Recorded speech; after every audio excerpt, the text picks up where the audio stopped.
सब स्टूडेंट्स को मेरा नमस्कार। अपन ने फर्स्ट टॉपिक पढ़ा इंडियन ज्योग्राफी का, भारत की स्थिति और विस्तार। उसमें अपन ने ऊपर ऊपर की मैप स्टडी भारत की कर ली थी। और सबसे इम्पोर्टेंट जो पार्ट था वो अपन ने देखा, ग्लोब में भारत की स्थिति कहाँ पर है, वो है उत्तर पूर्व में, नॉर्थ ईस्ट में। और बाद में अपन ने कंप्लीट राज्य अपन ने देख लिए थे। आज अपन देखते हैं, सबसे पहले तो अपन क्या देखते हैं, भारत का अक्षांशीय विस्तार। पहले अपन भारत का अक्षांशीय विस्तार देख लेते हैं, उसके बाद में अपन देखते हैं भारत का देशांतरीय विस्तार। तो अक्षांशीय विस्तार है भारत का, यानी कंप्लीट अक्षांशीय विस्तार के बारे में जितनी भी इम्पोर्टेंट बातें आती हैं वो अपन सारी देख लेते हैं। अब जब बात अक्षांश की आती है तो इम्पोर्टेंट रेखाएं आती है 3। कौन कौन सी? सबसे पहली तो आती है 8 डिग्री 4 मिनट, और शब्द क्या काम आएगा अक्षांश के संदर्भ में? नॉर्थ। ठीक है। सेकंड बात आएगी 37 डिग्री 6 मिनट नॉर्थ। और थर्ड बात कौन सी आएगी? 23.5 डिग्री। ये है कौन सी रेखा? 23.5 डिग्री नॉर्थ। ये कर्क रेखा है जो बिल्कुल भारत के मध्य से गुजरती है। देखो ये जो है, यहाँ से भारत की मूल भूमि शुरू होती है कहाँ से? 8 डिग्री 4 मिनट से, और कहाँ तक है भारत अपना? 37 डिग्री 6 मिनट तक। 37 डिग्री 6 मिनट तक। बाद में अपन देखें इसकी मतलब अब जो भारत का अक्षांशीय विस्तार है वो कितने अक्षांशों के मध्य है? तो 37 डिग्री 6 मिनट से 8 डिग्री 4 मिनट घटा दो आप, लगभग 29 डिग्री भारत का देशांतर, ये अक्षांशीय विस्तार है। बाद में अपन देखें कि भारत की भी टोटल ये अक्षांशीय विस्तार यही तो हुआ ना, ये कंप्लीट, तो ये कंप्लीट कितने किलोमीटर क्षेत्र में फैला है? तो ये भारत की लंबाई आ जाएगी इसमें, वो कितनी है? 3214 किलोमीटर, मतलब 3214 किलोमीटर। ये बात हो गई अपनी अक्षांश के संदर्भ में। अब अपन देखें, एक तो अपना यहाँ का बिंदु देख लो, ये वाला, कि भाई लास्ट बिंदु है 8 डिग्री 4 मिनट पर, कौन सा है? तो वो तो है तमिलनाडु का कन्याकुमारी। लिख लेना इसको, तमिलनाडु का कन्याकुमारी। ये तमिलनाडु का कन्याकुमारी है। यहाँ पर कौन सा है? 37 डिग्री 6 मिनट पर ये है। पहले देखो ये बिंदु आता था जम्मू कश्मीर में, अब कहाँ, अब किस में आता है? नया जो केंद्र शासित प्रदेश बना दी नहीं इन दोनों को, तो ये ऊपर का पार्ट है वो है लद्दाख, और नीचे का जो ये पार्ट है वो है जम्मू कश्मीर। तो ये बिंदु कहाँ आएगा? लद्दाख में। लद्दाख का कौन सा बिंदु आएगा? इंदिरा कोल। इस चीज़ को याद रखना आप, यहाँ इंदिरा कोल है, इंदिरा पॉइंट नहीं है, इंदिरा कोल। इंदिरा पॉइंट मैं आपको बताता हूँ, ये जो अपना यहाँ अंडमान निकोबार है, लास्ट ये ग्रेट निकोबार पॉइंट है अपना 6 डिग्री 4 मिनट पर, वो अपना भारत का दक्षिणतम बिंदु है। वो कौन सा है? वो है अपना इंदिरा पॉइंट। क्लियर है यहाँ तक? बिल्कुल। अब अपन देखते हैं इनके, ये लास्ट बिंदु तो मैंने आपको बता दिया कि ये कन्याकुमारी है, और यहाँ का ये बिंदु है इंदिरा कोल है। बाद में ये बचती है अपनी कर्क रेखा। देखो ये कर्क रेखा है वो भारत के कितने राज्यों से गुजरती है? ये जो कर्क रेखा है वो भारत के 8 राज्यों से गुजरती है। ये थोड़ी सी टेढ़ी खींची गई, ये इधर से जाएगी। ये सबसे पहले देखो ये राज्य मैं आपको लिखवा देता हूँ, यहाँ थोड़ी सी इंपॉर्टेंट फैक्ट है, ध्यान रखना इन चीज़ों को। सबसे पहले जो अपने राज्य आएंगे वो आएंगे, जो ये 8 राज्य हैं इनको लिख लो आप। गुजरात, हाँ अब सही है, गुजरात, ये गुजरात वहाँ राजस्थान है, राजस्थान की बिल्कुल दक्षिणी से जाती है, डूंगरपुर और बांसवाड़ा से होती है। गुजरात आ गया, राजस्थान आ गया, मध्य प्रदेश आ गया, छत्तीसगढ़ आ गया, झारखंड आ गया, पश्चिम बंगाल आ गया, और उसके बाद में ये देखो ये त्रिपुरा आ गया, ये त्रिपुरा, और ये कौन सा आ गया? मिजोरम आ गया। अब यहाँ तक तो सबको पता है भाई, कर्क रेखा है वो भारत के 8 राज्यों से गुजरती है। और अब तक इतना ही पूछा गया है कि बाद में आपको क्वेश्चन करवाऊंगा मैं चैप्टर के बाद में, कि कर्क रेखा भारत के कौन से राज्य के अंदर से नहीं गुजरती है। और एग्जामिनर का फेवरेट होता है कि वो ऑप्शन में क्या देता है? यूपी देता है, जिसके अंदर से कर्क रेखा नहीं गुजरती है। साथ में लिख लेना इसको, ऐसे जैसे मैंने लिखा है बिल्कुल ऐसे, कि यूपी के अंदर से कर्क रेखा नहीं गुजरती है। ये आपका यूपी यहाँ रह जाता है। ये 8 राज्य हैं, गुजरात, राजस्थान, मध्य प्रदेश, छत्तीसगढ़, झारखंड, पश्चिम बंगाल, त्रिपुरा और मिजोरम। यहाँ तक आपका हो गया। अब देखो इसमें इम्पोर्टेंट फैक्ट कौन सा है। देखो पहली बात तो आती है, ये कर्क रेखा है, इसके नॉर्थ में एक इसके साउथ में अपने ये राज्य हैं और इनकी राजधानियाँ हैं। तो भाई ये 3 राजधानियाँ हैं, वो तो क्या है, कर्क रेखा के उत्तर में है। कौन कौन सी? एक तो है राजस्थान की जयपुर राजधानी, राजस्थान की जयपुर राजधानी है, वो कर्क रेखा के नॉर्थ में है। सेकंड अपन देखें तो ये देखो यहाँ पर, ये यहाँ पर है त्रिपुरा, ये यहाँ पर त्रिपुरा है और त्रिपुरा की राजधानी है अगरतला, वो भी क्या है, कर्क रेखा के नॉर्थ में है। याद रखना इस बात को, त्रिपुरा की राजधानी है अगरतला, वो भी कहाँ है, नॉर्थ में। लास्ट अपना ये देखो यहाँ का, ये है मिजोरम, वो जो मिजोरम की राजधानी है वो कर्क रेखा के उत्तर में है और राजधानी है आइजोल। ये याद रखना आपको, तीनों की तीनों राजधानियाँ कर्क रेखा के उत्तर में। बाकी जितनी जो राजधानियाँ हैं, मतलब 8 राज्य हैं, उनमें से 3 हैं वो नॉर्थ में है, बाकी हैं वो, जैसे गुजरात का ये गांधीनगर है वो नॉर्थ में रह जाता है, एमपी भोपाल है ये साउथ में रह जाता है, मतलब ये गुजरात की गांधीनगर ये साउथ में, बाद में भोपाल है वो साउथ में, बाद में ये छत्तीसगढ़ की रायपुर है वो भी साउथ में रहती है, बाद में झारखंड की रांची है वो भी साउथ में रहती है, बाद में ये जो वेस्ट बंगाल है और इसकी भी ये साउथ में रह जाती है, कोलकाता। तो ये कंप्लीट राजधानी है वो किधर रहती हैं, साउथ में। और मात्र 3 राजधानियाँ हैं वो किधर रहती हैं, वो रहती हैं अपने नॉर्थ में। यहाँ तक हो गया। अब आप देखो छोटी सी 1-2 बात और हैं ये कर्क रेखा की, क्या पता एग्जाम में अब नए क्वेश्चन पूछ ले, तब थोड़ा सा डीप लेके चलते हैं अपन ना। अभी तक ये कर्क रेखा गुजरती अपने 8 राज्यों से, इससे बाहर नहीं पूछा अब तक, ये राजधानियों के संदर्भ में पूछ लेते हैं कई बार।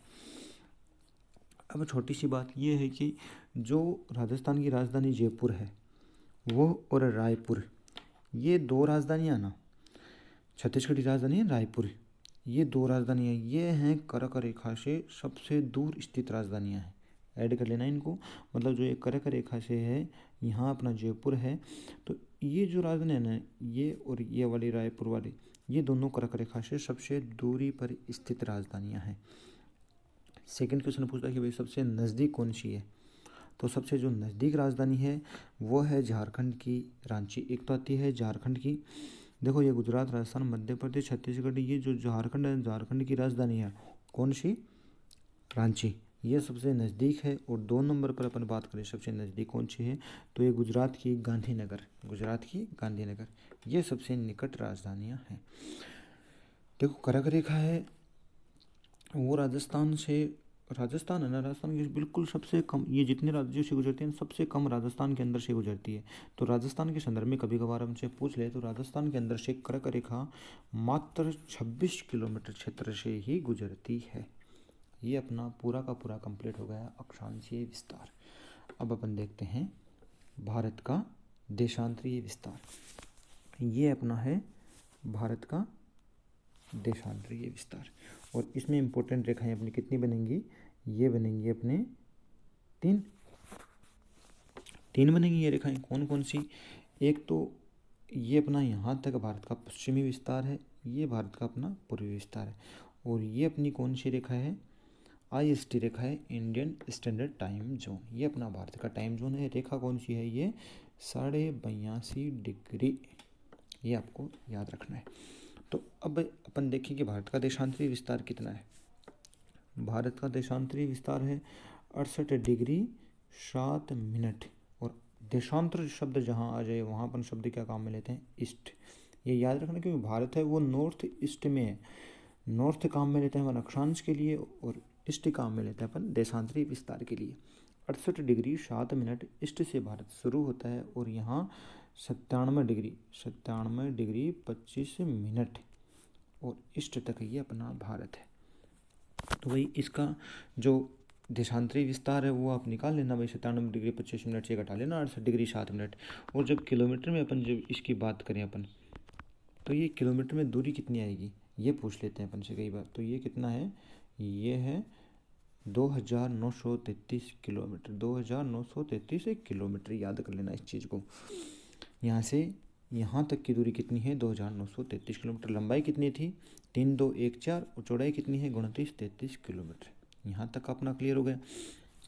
अब अपन क्या देखें कि जो ये अपनी IST जो टाइम जोन ना, टाइम जोन, वो कौन कौन से राज्यों से, थोड़ी सी इधर है, अभी जो पहले बनाई थी ना वो सही थी।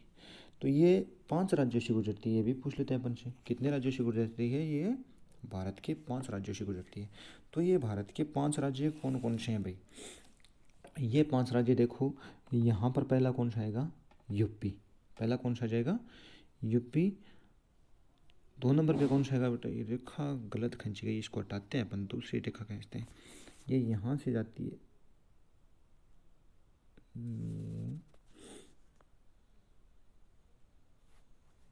अभी भी सही नहीं खींच गई है, अपन हाथ से ही खींच देते हैं बिल्कुल। ये रेखा इधर से ऐसे इसको सीधी बनाना है रेखा को। ये कौन कौन सी है? यूपी आ गया अपना, MP आ गया, उसके बाद में यूपी, MP, छत्तीसगढ़, और छत्तीसगढ़ के बाद में कौन सा आएगा? ये अपना आ गया उड़ीसा, ये उड़ीसा के अंदर से जाती है, ये है अपना उड़ीसा, ये वाला उड़ीसा, और ये लास्ट कौन सा गया? आंध्र प्रदेश। याद कर लेना इनको आप कंप्लीट, कौन कौन से हैं वो। ये सही रेखा नहीं खींची जा रही है, जो लिखवा दिया आपको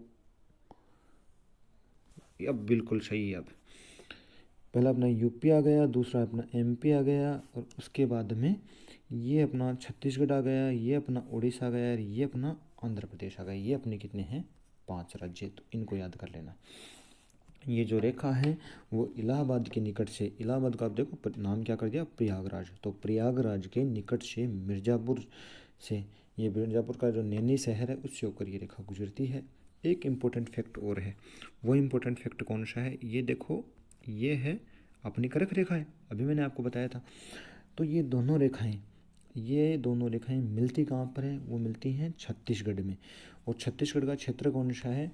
इसको याद रखना, छत्तीसगढ़ का सरगुजा। कौन सा? छत्तीसगढ़ का सरगुजा क्षेत्र है, वहाँ पर ये दोनों रेखाएं अपने एक दूसरे से काटती हैं। अब अक्षांश और देशांतर का अपना यहाँ तक का काम कंप्लीट है। अब अपन क्या पढ़ें?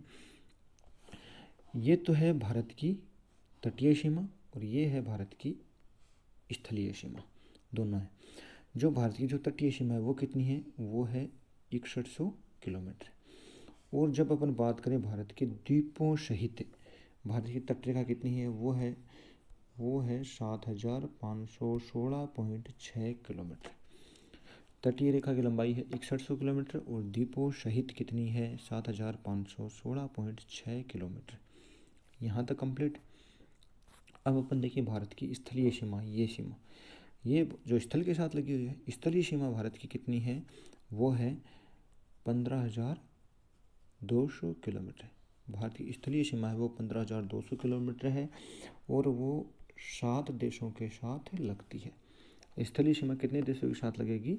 वो लगेगी 7 देशों के साथ। इसमें 4 देश हैं वो तो सीमा बनाते हैं प्राकृतिक, और 3 देश हैं वो सीमा बनाते हैं कृत्रिम। मतलब ये 4 देश हैं वो कृत्रिम सीमा बनाते हैं, और 3 है वो प्राकृतिक सीमा बनाते हैं। कृत्रिम का मतलब इंसान ने स्वयं ने बनाई है अपने हाथों से वो सीमाएं, और जो कृत्रिम है वो किसी भी नदी है, पहाड़ है, इनको मान के वो सीमा निर्धारित की गई है। अब जो अपने ये जो 7 देश हैं इनको अपन एक एक होकर के देखते हैं, अपने कौन कौन से राज्य लगते हैं। यहाँ का आपको सबको पता है, देश कौन सा आएगा यहाँ पर? पाकिस्तान देश आएगा, और पाकिस्तान के साथ अपने कौन कौन से राज्य लगेंगे। तो यहाँ पर देखो थोड़ा सा चेंज हुआ बुक्स में, वो आपको नहीं मिलेगा, अपडेट नहीं है, अपने दिमाग को काम में लो आप। यहाँ पर देखो पाकिस्तान के साथ लगने वाले अपने जो राज्य हैं वो कौन कौन से हैं? तो 2 राज्य तो हो गए ही है, कौन कौन सा? एक जम्मू कश्मीर हो गया, और एक कौन सा हो गया? लद्दाख। एक कौन सा हो गया? लद्दाख। ये दोनों के दोनों केंद्र शासित प्रदेश हैं। तो 2 तो सीमा लग गई कितनी? केंद्र शासित प्रदेशों की। उसके बाद में ये पंजाब लग गए, ये राजस्थान लग गए, और ये गुजरात लग गया। ये अपने 3 लग गए राज्य, 2 केंद्र शासित, 3 राज्य, यहाँ तक हो गया।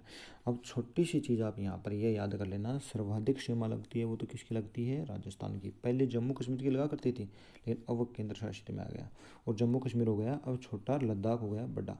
तो अब सब में भी अगर अपन केंद्र शासित को मिला के भी अपन देखें तो सर्वाधिक सीमा किसकी लगेगी, राजस्थान की, और सबसे कम किसकी लगेगी, वो लगेगी पंजाब की। ये बात यहाँ तक कंप्लीट। पाकिस्तान हो गया। अब अपन देखें सेकंड नंबर पे कौन सा देश है, यहाँ पर कौन सा है, अफगानिस्तान। पाकिस्तान के साथ एक ये और देख लेना, पाकिस्तान के साथ जो ये रेखा खींची हुई है ये कृत्रिम है और रेखा का नाम क्या है, रेड क्लिफ। रेड क्लिफ रेखा लगती है। और सेकंड आ गया अब अपना अफगानिस्तान। अफगानिस्तान के साथ सीमा लगेगी, वो लगेगी डुरंड, और किलोमीटर लगती है सीमा 108 किलोमीटर लगती है इसकी, 108 किलोमीटर लगेगी। और ये जो रेखा है सबसे कम यही लगता है अफगानिस्तान। और इसके साथ राज्य अपना कौन सा लगेगा, इसके साथ अफगानिस्तान के साथ अपने किसी राज्य की सीमा नहीं लगती है। एकमात्र राज्य है वो कौन सा है, लद्दाख है। और लद्दाख है वो अभी कौन सा राज्य है, वो है केंद्र शासित। तो एक केंद्र शासित की सीमा लगती है, लद्दाख की लगती है। आपको ऑप्शन में जम्मू कश्मीर मिलेगा, नहीं करना है, आंसर सही क्या है, लद्दाख। यहाँ तक का अपना काम कंप्लीट है। अब अपन देखें नंबर 3। नंबर 3 कौन सा आएगा, यहाँ आ जाएगा चीन। कौन सा देश आ जाएगा, चीन, चाइना। चाइना के साथ अपने कितने राज्य हैं, अब मैप अपने सामने देखो। ये तो एक ऊपर का कौन सा, एक तो लग गया केंद्र शासित, लग गया सामने दिखाई दे रहा है आपको, एक केंद्र शासित लग गया कौन सा, लद्दाख। अब देखें अपन कौन कौन से राज्यों की सीमा लगती है। ये देखो यहाँ पर ये कौन सा है, हिमाचल प्रदेश। 2 नंबर पे कौन सा आएगा, उत्तराखंड, 2 की लग गई। उसके बाद में ये देखो यहाँ पर ये कौन सा है, ये है सिक्किम, 3 राज्य लग गए। माने 4 पर कौन सा आएगा, ये आ जाएगा अरुणाचल प्रदेश। कौन सा, अरुणाचल प्रदेश। तो मतलब एक तो राज्य हो गए, एक तो केंद्र शासित हो गया, और 4 अपने क्या हो गए, राज्य हो गए। इसमें भी वही चीज़ याद करनी है आपको, ये जो अरुणाचल प्रदेश है उसकी तो सीमा लगती है सर्वाधिक चीन के साथ। अपने भारत के जो राज्य हैं उनमें सर्वाधिक सीमा लगेगी अरुणाचल प्रदेश की, और सबसे कम किसकी लगेगी, वो लगेगी सिक्किम की। और सीमा लगती है इसकी 3488 किलोमीटर, 3488 किलोमीटर ये अपनी लगती है चीन के साथ। अगर पाकिस्तान के साथ ये आपको आगे बताई नहीं यहाँ 3310 किलोमीटर, पाकिस्तान के साथ 3310 लगती है, अफगानिस्तान के साथ 108 लगती है, और ये अपनी 3488 है, ये अपनी किसके साथ लगती है, चाइना के साथ। अब देखो आगे अपन देखते हैं कौन सा, अब अपन इसको देख लो अपने, ये कौन सा देश है, ये है नेपाल। नेपाल के साथ अपने कौन कौन से राज्य लगेंगे, सीधा सा है, ये भी अपन ने देखा, उत्तराखंड है, एक उत्तराखंड का लग गया, एक यहाँ पर यूपी लग गया, एक यहाँ पर अपना